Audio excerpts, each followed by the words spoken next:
Roe was egregiously wrong from the start.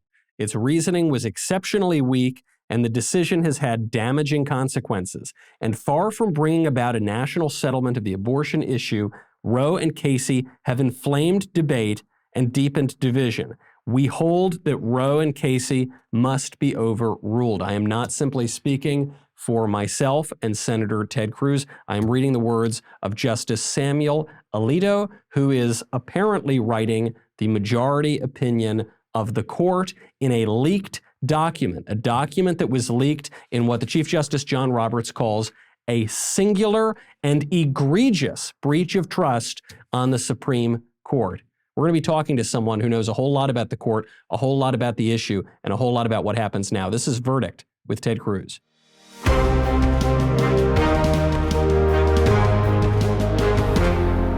Mother's Day is right around the corner, and our dear friends at Genucel have a special offer for all of those special ladies in our lives. Right now, for a limited time, you can get 50% off if you go to Genucel.com/cactus. This includes many products, but especially their Ultra Retinol Cream. And for a limited time, let me show you this product. All qualifying orders will come with this, the new and improved Immediate Effects 2, which is phenomenal because it works in as little as 12 hours. Now, the Ultra Retinol Cream is remarkable because it is powered by Genucel's proprietary technology, which combines the anti-aging effects of the meadow foam flower with the moisturizing effects of hyaluronic acid. So Genucel promises that you will look 5 years, 10 years, even 15 years younger, guaranteed, or your money back. Imagine how happy that is going to make the special mother in your life. Make this Mother's Day one that you will always remember. Go to Genucel.com/cactus to get 50% off. Genucel.com/cactus for a special gift for your mom that she will always remember. Genucel.com/cactus. Happy Mother's Day. Today's episode of Verdict with Ted Cruz is brought to you by IPVANISH. Did you know that browsing online using incognito mode doesn't actually protect your privacy? Without added security, you might as well give all your private data away to hackers, advertisers, your internet service provider, and who knows who else. IPVANISH helps you securely and privately browse the internet by encrypting 100% of your data. This means that your private messages, passwords, emails, browsing history, and other information will be completely protected from falling into the wrong hands. IPVanish makes you virtually invisible online. It's that simple. Just for Verdict listeners, IPVanish is offering an insane 70% off their annual plan. That's like getting 9 months for free. You have to go directly to IPVanish.com/cactus to get this 70% off discount. IPVanish is super easy to use. Just tap one button and you're instantly protected. You won't even know it's on. You can use IPVanish on your computers, tablets, and phones. Whether you're at home or in public, don't go online without using IPVanish. Don't forget, Verdict listeners get 70% off the IPVanish annual plan. Just go to IPVanish.com/cactus to claim your discount and secure your online life. That's IPVanish.com/cactus. This episode of Verdict with Ted Cruz is brought to you by American Hartford Gold. Now, the new inflation numbers are out, and I think we can all agree they are incredibly depressing. The price of gas is way up. The price of housing is up. The U.S. national debt is way, way, way up. And unfortunately, given the way that our current administration prints money and spends money, experts don't see this going away, this inflation going away anytime soon. So how do you protect your money, your savings, your retirement from inflation? Well, when times are turbulent, Americans like you turn to physical gold and silver, and American Hartford Gold can show you how to hedge your hard-earned savings against inflation by diversifying a portion of your portfolio into physical gold and silver. And it's really easy to get started. All it takes is a short phone call, and they will have physical gold and silver delivered right to your door, or if you prefer, inside your 401k or your IRA. They make it easy. If you call them right now, then they will give you up to $1,500 of free silver on your first order. So don't wait. Call them right now. Call 855-768-1883. Or if you prefer texting, you can text the word cactus to 65532. Again, the phone number is 855-768-1883, or text the word cactus to 65532. Welcome back to Verdict with Ted Cruz. I'm Michael Knowles. Senator, I have 7 bazillion questions to ask you about this. You've just come from the Capitol. We have not even had a prep call yet. We have not talked about anything. Tell me everything that I need to know about this leaked document from the Supreme Court. Well, let's start on the substance. The substance is this is a big damn deal. assuming that the reporting that accompanied this leak is accurate.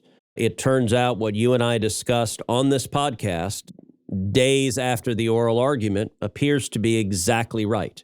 On this podcast, you and I talked about what the justices were likely to do. I had listened to the argument very carefully, and what I told you at the time is that I believe there were 6 votes to uphold the Mississippi law restricting abortion after 15 weeks. And I also thought there were 5 votes to overrule Roe versus Wade in its entirety. So there's a distinction to be Yes. had there, because the case at issue, or the law at issue, is this pro-life law in Mississippi. So you could have a world in which you have different judges voting to uphold or strike down that law than you would have to go all the way back and overrule Roe v. Wade and Planned Parenthood v. Casey, which invented the constitutional right to an abortion. That's exactly right. And what my assessment was from listening to the oral argument is that John Roberts, the Chief Justice, seemed prepared to uphold the Mississippi law, but he wanted to find a way to do it without overruling Roe versus Wade. And remember, I went into this argument deeply skeptical. I was not convinced there were 5 votes on the court to overturn Roe. I knew there were 2. I knew Justice Alito and Justice Thomas. They'd both been quite public about that. But I had real skepticism about Kavanaugh, about Gorsuch, and about Barrett. From listening to the oral argument, all 3 seemed to be clearly leaning in support of overturning Roe. And from this opinion, it appears that's exactly how they voted. Well, I guess we also have to establish first, this leaked document that went to Politico on Monday night and then was released to the broader public, the document is legit, correct? Yes. This is an actual draft opinion from the Supreme Court. So it is. The court has confirmed that this is a real draft opinion. And I got to say, that is a big damn deal. Like when this came out, this came out Monday night. I was having dinner with some friends. You know me well. I am rarely at a loss for words. That is true. I was genuinely speechless. And it's difficult to convey to someone who doesn't regularly practice in front of the court, who doesn't interact with the Supreme Court often, the magnitude of the breach this represents. It is stunning at a level that is horrifying. In over 2 centuries of our country's history, never, not even once, has a draft opinion leaked from the U.S. Supreme Court. For this to happen, the court has been, this goes right to the heart of the integrity of the court, and it goes right to judicial independence. And I promise you, this entire day has been like an earthquake at the Supreme Court, because it undermines the ability of the court to do its job. And what it means happened, I think, in all likelihood. What it means is that there was a left-wing law clerk who was upset at how the justices voted and decided to leak this opinion. And just as a matter of procedure, you've got all these law clerks, and what are they? Are they on an email thread or something? This draft goes back to February. So obviously the justices and the clerks have been working on this for a long time. And is it just that any clerk can see any of these drafts? Is there going to be any way to identify who actually did this, I guess is what I'm asking. So there may well be. So the way it works is when a case is argued, shortly after the argument, either on Wednesday or Friday, the court meets in conference. Now, conference is a special room. The conference room is actually attached to the Chief Justice's chambers. So there's a conference table. In conference, it is only the 9 justices. There's nobody else in the room. There's no law clerk. There's no secretary. It is the 9 justices. Actually, the door leading to the conference room, there are 2 doors. There's a door, and then there's about 3 feet of space, and then there's a second door. And the junior justice is expected to get coffee for the others. And if for some reason someone needs to pass a note to the justices, you open the outer door, you put the note on the floor, you knock on the inner door, you close the outer door, and then the junior justice goes and opens the inner door and gets the note. It's like an airlock. Wow. At conference, the justices cast their initial votes. In this instance, assuming the reporting is accurate, 6 justices voted to uphold the Mississippi statute, and 5 justices voted to overturn Roe versus Wade. When that happens, the senior justice in the majority assigns the majority. Given the lineup here, it appears likely that that was Justice Thomas, who was the senior justice in the majority, and he chose to assign it to Justice Alito, who's the next most senior justice in the majority. And Justice Alito is a masterful opinion writer. Do you have any sense, Senator, knowing some of the people involved here and having spent a lot of time around the court, why would Thomas not want to keep this for himself? This could be the most important decision in the last 100 years. I mean, this could be one of the most important decisions in American history. Yeah, I don't have a great answer to that. I'm actually a little bit surprised Justice Thomas didn't assign it to himself because he had that prerogative. But he made the judgment as the Chief Justice, by definition, is the most senior justice in the majority. But in this instance, he wasn't voting to overturn Roe versus Wade. So he would be writing his own independent opinion. If he could get 5 justices, he could assign the majority. But he was not willing to overturn Roe, according to the reporting. And so Thomas made the assignment.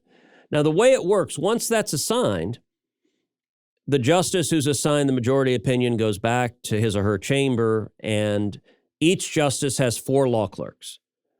There will be 1 law clerk who is the lead law clerk on the opinion. So if there are 4 of you, each of you have a quarter of the cases before the term.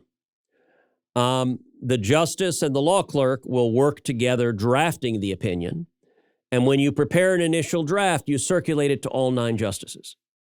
That's what this is. So that was the first draft. Justice Alito circulated it to all 9 justices. When that happens, at that point, nobody has joined the opinion. So it's not the opinion of the court. It is your draft that you're circulating to the other justices to get their opinions.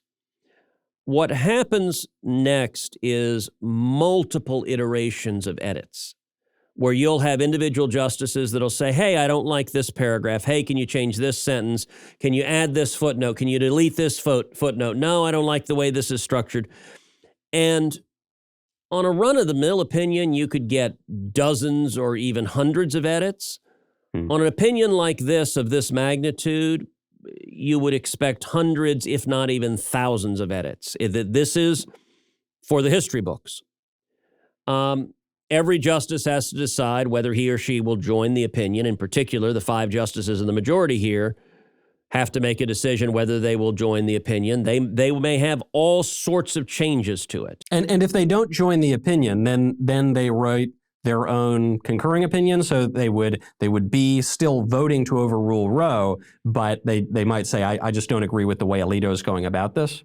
Yeah, and they could do that. And you do get opinions. You get sometimes cases where you have multiple opinions, concurring opinions, dissenting opinions, concurring in part, dissenting in part. I mean, it can get complicated. In order for the opinion to be the majority opinion, the opinion of the court, 5 justices have to join it. So it's consequential to have a majority opinion because the opinion of the court is precedent. And in this instance, I think the 5 justices who presumably are voting to overturn Roe want there to be an opinion of the court. So there's a high, unless there's something you cannot live with, an opinion with 5 justices is qualitatively different as a legal matter than an opinion with just 4. Also, in response to the opinion, other justices are working on a concurring opinion. So Roberts, assuming he wants to uphold the statute but not overrule Roe, would file a concurring opinion where he concurs in the judgment. In other words, he agrees with the judgment that the law being challenged is valid. Right. But he concurs for a different reason. So he would not overturn Roe, but for whatever reason he would lay out, he thinks that the law is valid. And then the dissenters, presumably the 3 liberals on the court, would write 1 or 2 or even 3 dissents. My guess is all 3 will write dissents in this case. There would probably be a lead dissent, and that's typically assigned by the senior justice in the minority, but anyone can write a dissent. And so someone is given the nod of you be the lead dissenter, but there can be additional ones.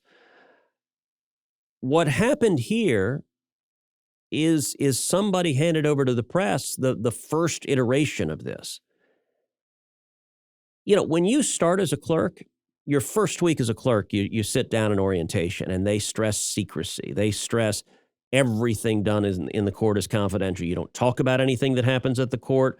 You don't bring draft opinions home. You do your work in the Supreme Court building.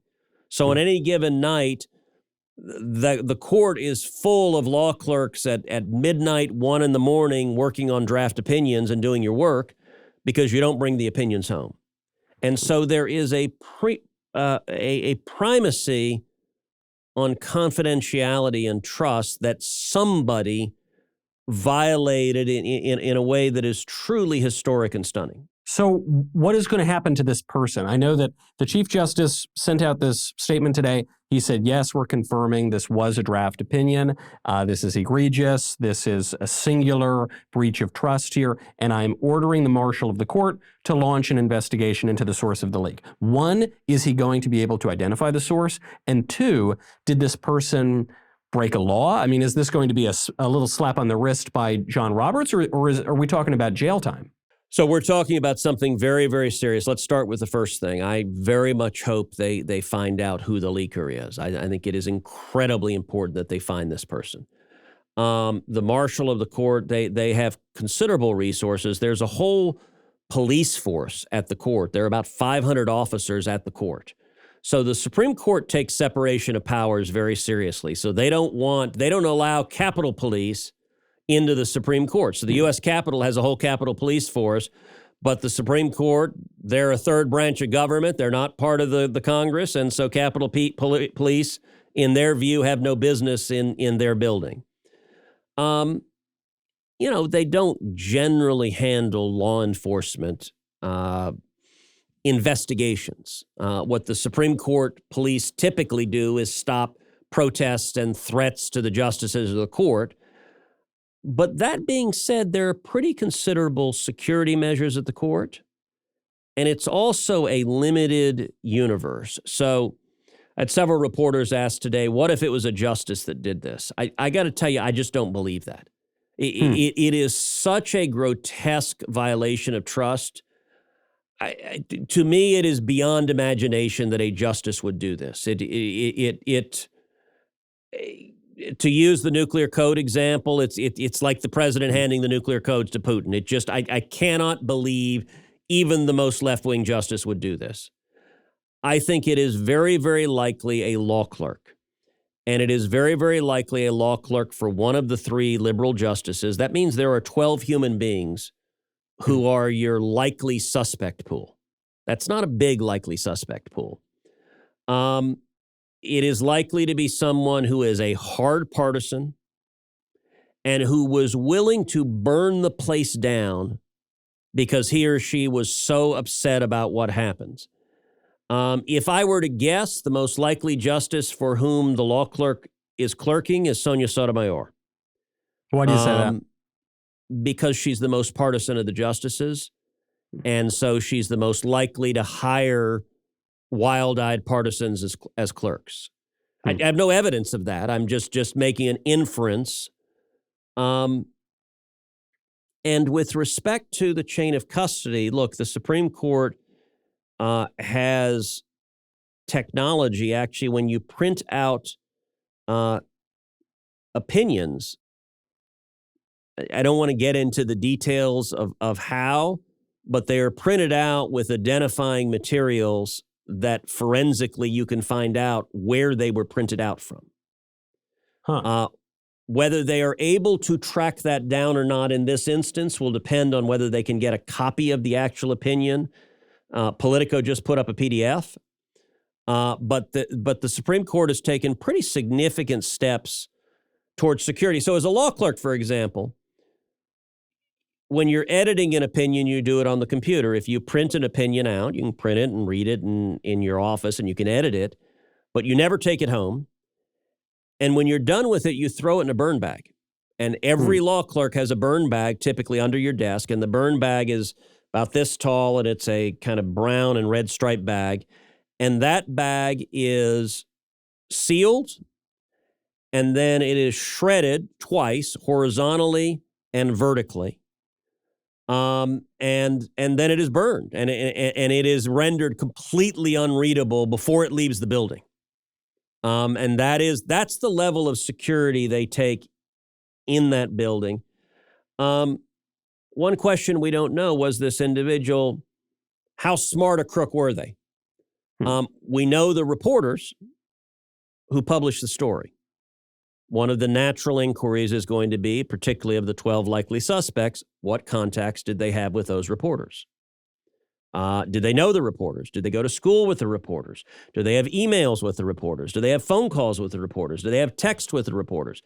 I don't know the answer to any of that. I don't know whether these are master criminals or not, but it strikes me that it is very possible there is an electronic trail or a personal trail.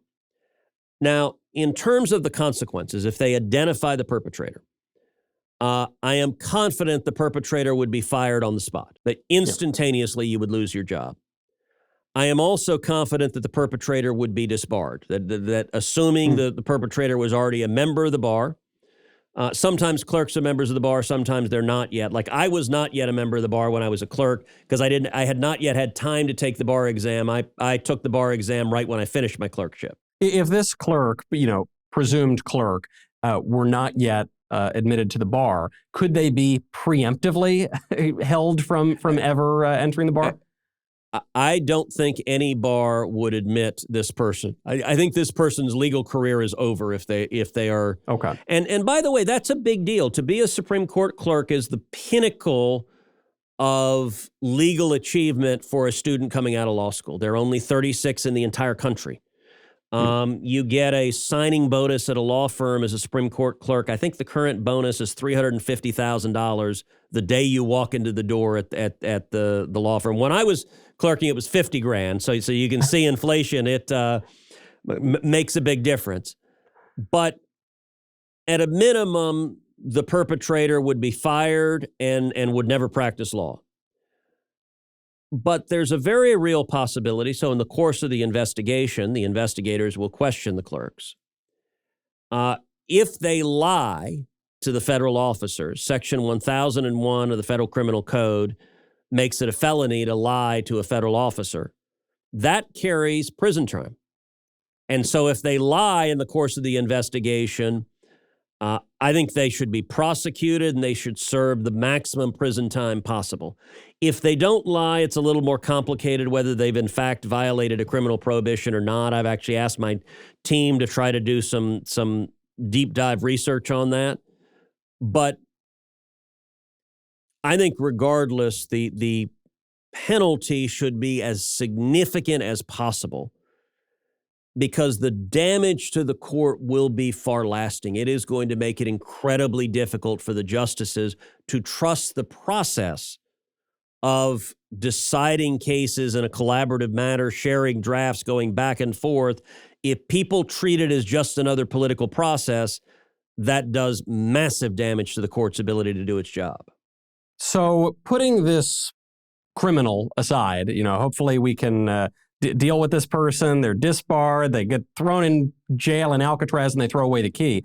I almost don't even care about that person in spite of the attacks on the court and the institutional integrity, because I care so much about the case. So I don't want them to take away the joy that pro-lifers should feel here, in that it looks right now like the court is going to overrule Roe and Casey. This is something we've been waiting for half a century. 62 million babies have been killed throughout since the Roe v. Wade decision. So this is huge news, unless it isn't. This was just a draft from February. So where does the case stand? Well, that's exactly right. And that is the single most dangerous thing about this leak. The reason, in all likelihood, that this leak happened is a left-wing law clerk was trying to direct political pressure to the 5 justices to cause them to switch their vote. And justices switch their votes all the time. It's not a majority opinion. It's not a holding of the court until the opinion issues. At this point, it's just a draft. And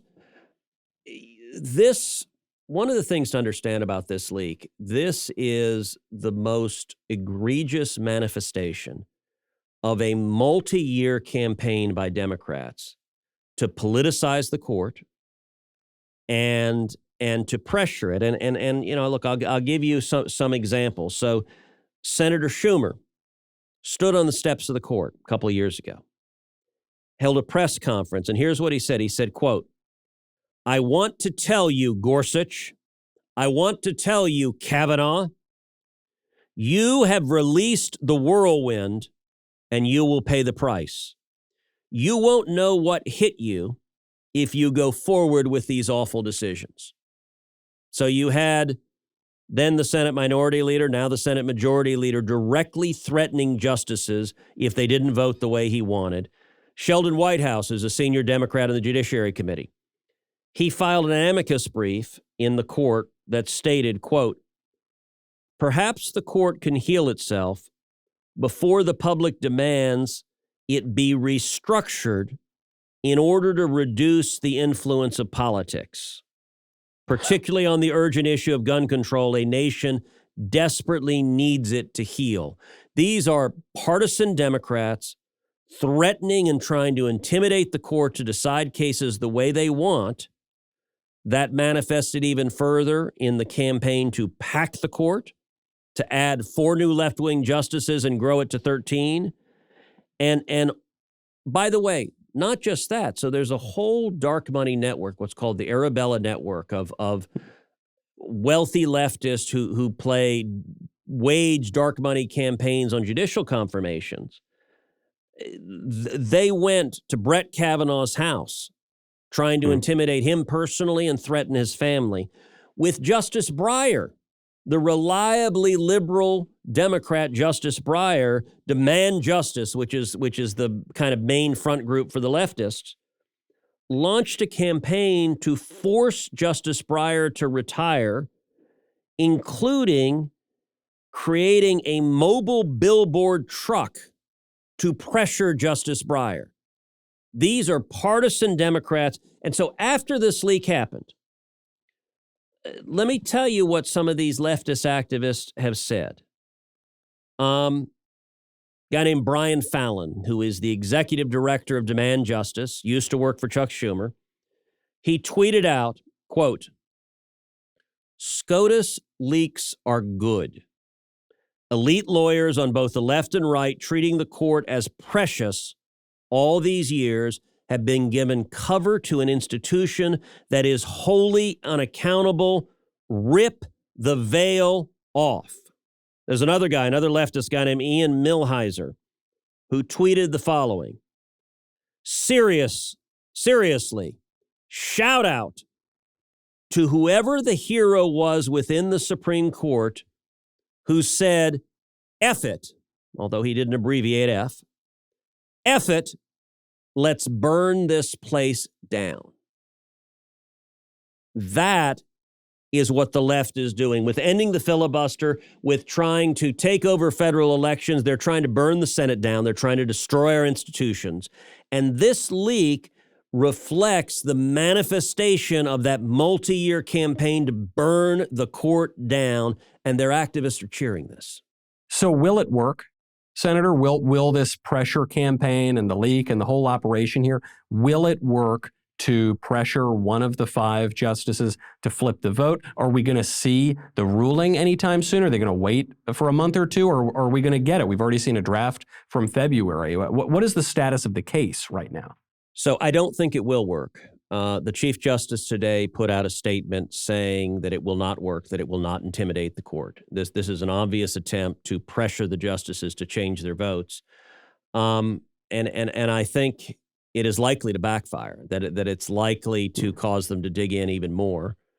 Because for any justice at this point, when it's publicly known that you were voting one way, for you to give in to the political pressure and flip would do possibly permanent damage to the credibility of the court. It would be to transform the court into a nakedly political body. Interestingly enough, I think nobody is more dismayed about this than John Roberts, even though, according to the Politico report, he doesn't agree with overturning Roe versus Wade. He cares deeply about the institutional credibility of the court. As you know, I know John Roberts very, very well. I am certain he is horrified. And in fact, I think I have no doubt all 9 justices are horrified. I mean, to give you a sense of the character of the place, I clerked for Chief Justice Rehnquist 1996 to 1997. At the time, there was a tradition where the law clerks for each justice would go and have lunch with each of the other justices. It's a very cool tradition. So you got to go have lunch with each of the other 8. At the time I clerked, Byron White, who was a retired justice, but he still went into work. And we very much wanted to have lunch with Byron White. He refused to have lunch. And the reason he wouldn't have lunch is because of the brethren. So Bob Woodward, the reporter of Woodward and Bernstein, wrote the book, The Brethren. It came out in the 70s. And it's like this tell-all from within the Supreme Court with lots of gossip and lots of internal information about the deliberations of the court. A number of law clerks after the fact talked with Woodward. There's speculation at least one justice, likely Potter Stewart, talked with Woodward, and it was a scandal at the court of massive proportions. So I read The Brethren when I was in high school. I think I was 15 when I read it. And I thought, okay, this, like being a Supreme Court law clerk sounds like the most amazing job on the face of the planet. I want to do this more than anything else, and it worked out that I got to. But ever since The Brethren, Byron White said, I won't sit down and talk to other law clerks. I'll talk to my own clerk, but I won't talk to other law clerks because of The Brethren. And by the way, this was decades later that White still would not have lunch with clerks from other chambers. I think the repercussions of this will also be decades long. But I also think it is likely to harden the 5 justices in the majority. In fact, I don't think it's impossible Roberts joins them because of this leak. I doubt it, but the chances aren't zero that Roberts writes something that said this leak is wholly unprecedented, wholly unjustified, an assault on the integrity of the court. You know, the closest analogy is the Obamacare case that upheld Obamacare. And in that case, after the decision came down, there was widespread leaking that Roberts had initially voted to strike down Obamacare and then had switched his vote to uphold it. And I have no reason to doubt that reporting. Now, that was, prior to this, the greatest breach that had ever happened. It was really dismaying to see the clerks leaking like this. But that was a qualitatively different situation because those leaks all came after the fact, after the opinion was down, just providing some explanation and context. In this instance, the leak happened before the opinion was issued, and it's an effort to intimidate the justices into changing their votes. It's why it's a threat on the independence of the judiciary, because it's designed to try to move their votes. I think the effect will be the opposite, in that it will harden them, because no justice wants to show that they're so unprincipled they can be moved by this. Right.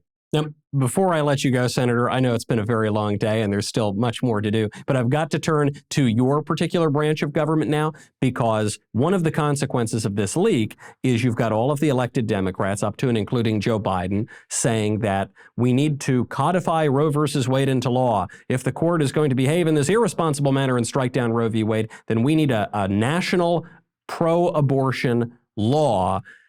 Can Joe Biden get that done?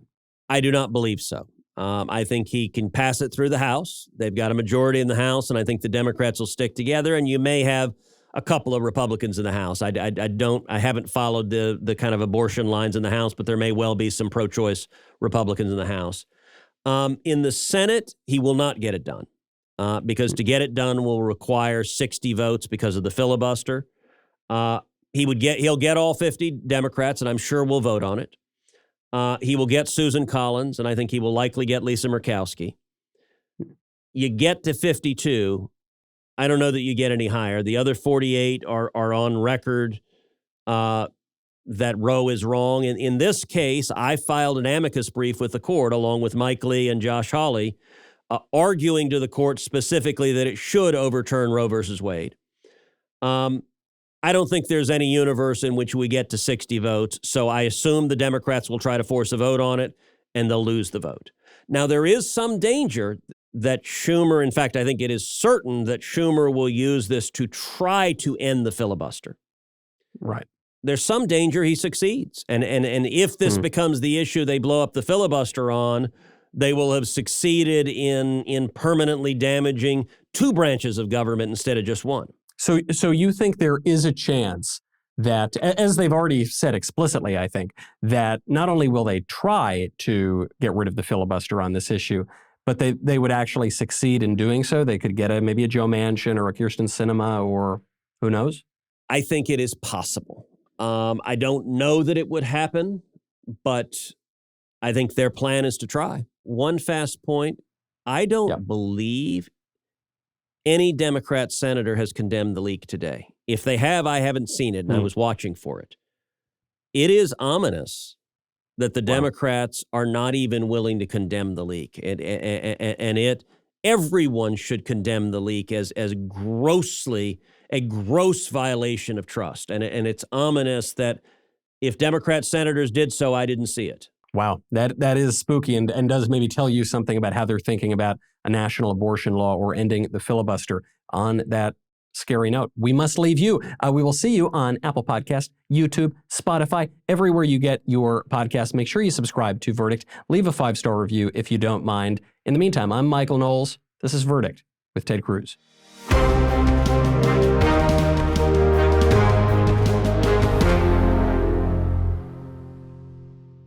This episode of Verdict with Ted Cruz is being brought to you by Jobs, Freedom, and Security PAC, a political action committee dedicated to supporting conservative causes, organizations, and candidates across the country. In 2022, Jobs, Freedom, and Security PAC plans to donate to conservative candidates running for Congress and help the Republican Party across the nation.